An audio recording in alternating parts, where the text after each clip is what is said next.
नमस्कार दोस्तों, एक बार फिर से आप सभी का स्वागत है यूडाइट क्लासेस में।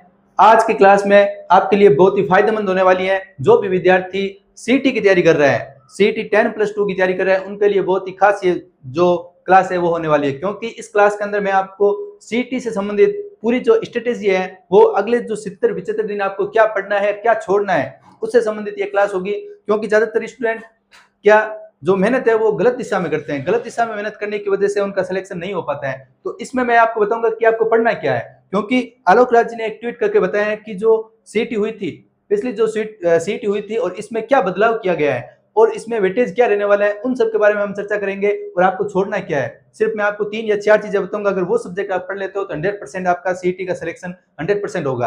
तो क्या होगा वो सीईटी का जो राजस्थान सीईटी 2000 में स्मार्ट स्ट्रेटेजी क्या है वो मैं आपको इसमें बताने वाला हूं। इससे पहले मैं आपको थोड़ा सा जो पिछली जो इस बार सीईटी का जो नोटिफिकेशन है उसके बारे में एक बार सरसरी नजर से देख लेते हैं। उसमें क्या सिलेबस है कि और क्या क्या चीजें आपको पढ़नी है वो सारी देख लेते हैं। उसके बाद में मैं आपको स्ट्रेटेजी बताऊंगा।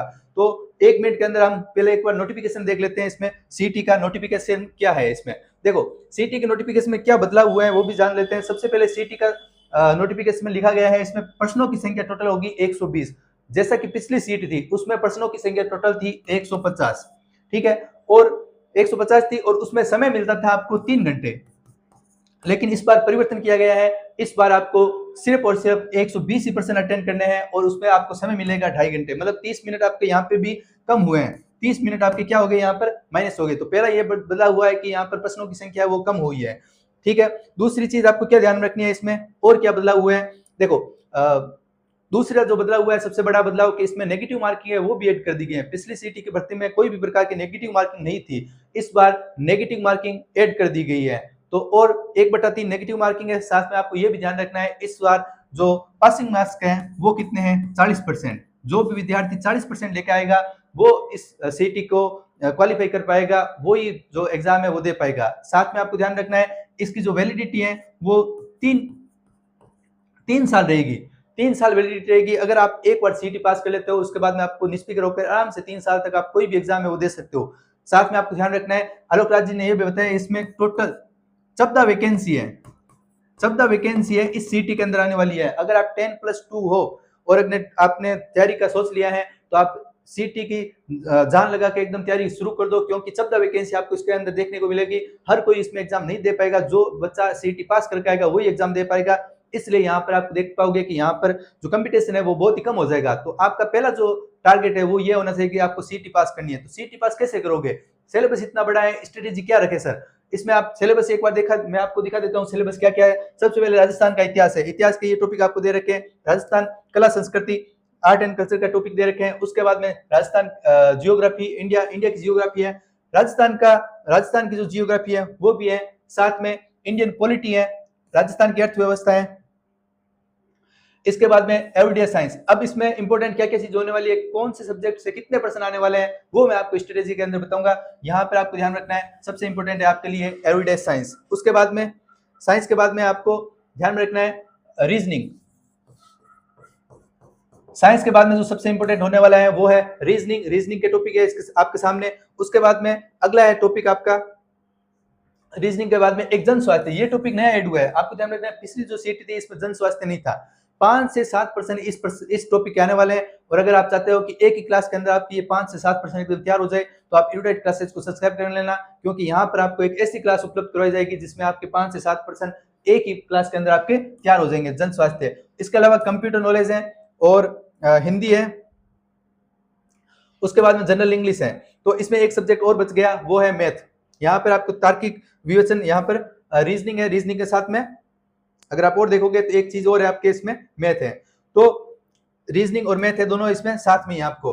तो इसमें इंपॉर्टेंट क्या पढ़ना है आपको और क्या छोड़ना है, इतना बड़ा सिलेबस आप पास पढ़ नहीं सकते। अब आपके पास में 70 से 75 दिन बचे हैं। तो 70 दिनों में जो सीईटी आपको पास करनी है उसकी जो रणनीति है वो आपको क्या रखनी होगी, उसी रणनीति के द्वारा आप सीईटी को पास कर पाओगे। तो अगर रणनीति की बात करें हम तो सबसे पहली रणनीति ये देखो इसमें क्या ध्यान रखना है आपको कि सोशल मीडिया जो भी आप सोशल मीडिया पे देख रहे हो, यूट्यूब पे देख रहे हो, इसमें आपको जो रणनीति बता रहे हैं वो सारे के सारे जो पिछली जो सीईटी हुई है उनके आधार पर बता रहे हैं। अब वो जो रणनीति है वो आपको नहीं रखनी है, क्योंकि 2022 का पुराने पैटर्न के आधार पर इसमें बताए जा रहे हैं। अधीनस्थ बोर्ड के अनुसार सीईटी 2026 का जो वेटेज है 2024 की जो सीईटी हुई है उनके आधार पर रखा जाएगा। 2024 की जो सीईटी हुई ना वे उनमें कितने परसेंट आए उन्हीं के अनुसार जो वेटेज है 2026 के अंदर रखा जाएगा। अब पहले 2025 जो 24 में हुई है उसमें कितने कितने परसेंट आए उसकी सारी मैंने डिटेल से एकदम अध्ययन किया है। उसके बाद मैं ये क्लास लेकर आया हूँ, इसमें आपको बताऊंगा कि कौन से सब्जेक्ट से कितने परसेंट आए और आपको कौन सा सब्जेक्ट पढ़ना है। तो 2024 के अंदर कौन कौन से सब्जेक्ट के कितने परसेंट आए वो आपको देखने हैं, ठीक है। और इसमें परिवर्तन हुआ है कि 120% है।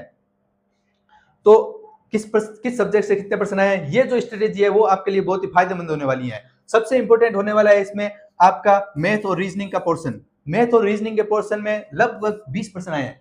पिछली जो सीट हुई है 2024 में इसमें मैथ और रीजनिंग के 20% थे। अगर आप ये 20% पास कर लेते हो तो 16% का वेटेज है वो आप पास कर लोगे और ज्यादा कोई डिफिकल्ट नहीं है। रीजनिंग एकदम ही आसान है और मैथ है वो भी एकदम आसान है। मैथ के भी टॉपिक है, बहुत ही सरल सरल टॉपिक दे रखे हैं, सिर्फ 10th लेवल के टॉपिक है। तो अगर आप चाहते हो कि मैथ की क्लासें आपके लिए रेगुलर मैं लेकर आऊं तो आप कमेंट के अंदर जरूर लिखना, ताकि मैं आपके लिए मैथ की रेगुलर क्लासें हैं वो सोमवार से मैं आपके लिए शुरू कर दूंगा। इसके अलावा साइंस और टेक्नोलॉजी के 19 से 20%, देखो मैथ और रीजनिंग के 20% है, उसके अलावा साइंस और टेक्नोलॉजी के भी 20% है, ये भी लगभग 15% का वेटेज होता है इसके अंदर।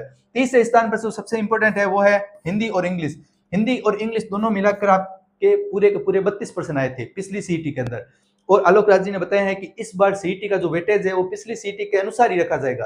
तो उसमें 32% आए, इसका मतलब 32% होते हैं लगभग 25%। तो आपके एग्जाम के अंदर इस बार 25% का जो पर्सन है 25% जो पर्सन है वो आने वाले हैं हिंदी और इंग्लिश से। एकदम सिंपल है हिंदी और इंग्लिश।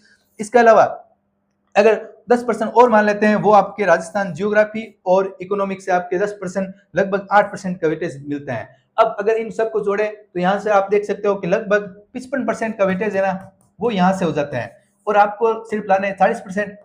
बाकी जो आप सिलेबस देखोगे इसमें आपको राजस्थान की इतिहास, राजस्थान की आर्ट एंड कल्चर, राजस्थान की अर्थव्यवस्था और उसके बाद में भारत की जियोग्राफी, तो भारत की पॉलिटी, तो ये सारे आप पढ़ोगे, कंप्यूटर, ये सारी चीजें आप पढ़ोगे तो ये सारी जो मुख्य मुख्य चीजें जो आने वाली हैं ये छूट जाएगी।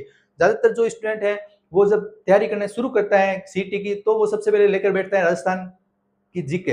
राजस्थान का जीके इतना बड़ा है कि आप 4 महीने पढ़ लो, 5 महीने पढ़ लो, पूरा होगा ही नहीं और ये सारी चीजें वो इसके चक्कर में छूट जाएगी। तो आप एक बार जो भी चीजें आपने पढ़ रखी हैं वो एक बार वहीं पे स्टॉप कर दो। अब आपको क्या पढ़ना है, अब 75 दिन में आपको क्या पढ़ना है उसकी एक रणनीति बना लो। अब 75 दिन में आपको क्या पढ़ना है उसकी एक छोटी सी रणनीति बना लो और उसी के अनुसार आपको पढ़ना है। 75 दिन की रणनीति, सबसे पहले मैथ और रीजनिंग। आप कोशिश करो कि आपके 30 दिनों के अंदर जो मैथ और रीजनिंग है वो 30 दिनों के अंदर आप पूरी की पूरी मैथ और रीजनिंग है वो कवर कर लो। उसी 30 दिनों में आपको ज्यादा कुछ नहीं पढ़ना है, सिर्फ 2 घंटे आपको देने हैं मैथ रीजनिंग को, 1 घंटे मैथ और 1 घंटे रीजनिंग। साथ में साइंस और टेक्नोलॉजी साथ में चलने दो। साइंस और टेक्नोलॉजी 30 दिनों के अंदर आपको अपना सिलेबस कंप्लीट करना है एक बार। उसमें क्या क्या पढ़ना है आपको, मैथ रीजनिंग, उसके बाद में साइंस और टेक्नोलॉजी, हिंदी इंग्लिश और राजस्थान की जियोग्राफी, ये 30 दिनों के अंदर आप कंप्लीट कर लो। लगभग 55% मार्क्स है जो आपके 100% आ जाएंगे। बाकी पर आप ध्यान मत दो। अगर आप राजस्थान की इतिहास पढ़ रहे हो या फिर राजस्थान की पॉलिटी पढ़ रहे हो या राजस्थान भारत की जियोग्राफी पढ़ रहे हो तो वो सारी एक बार आप बंद कर दो, क्योंकि सबसे ज्यादा मेन मकसद है आपका सीटी को पास करना। आपका मकसद ये नहीं है कि सीटी में आप कुछ ज्यादा नंबर बना लोगे तो आपकी नौकरी लग जाएगी, कुछ नहीं होगा। आप अभी का जो सिलेबस है उसके अकॉर्डिंग चलो, उसमें आपको सिर्फ पास करना है। तो पास करने के लिए आपको सिर्फ वही चीज पढ़नी है जो सबसे ज्यादा इंपॉर्टेंट है, बाकी सब चीज छोड़ो, ये पढ़ो। उसके बाद में जो वैकेंसी आएगी उसके अनुसार आप सिलेबस पढ़ना। अभी का जो सिलेबस है वो आप एक बार स्टॉप कर दो। और क्या चीज आपको ध्यान रखनी है, सिर्फ 70 सवाल, 120 सवाल में से 70 सवाल आपको इसमें से मिलेंगे मैथ, रीजनिंग, हिंदी, इंग्लिश, इन्हें बिल्कुल ही ना छोड़े। सबसे पहले आपको ध्यान रखना है मैथ, रीजनिंग, इंग्लिश और हिंदी, इसको सबसे पहले आपको तैयार करना है।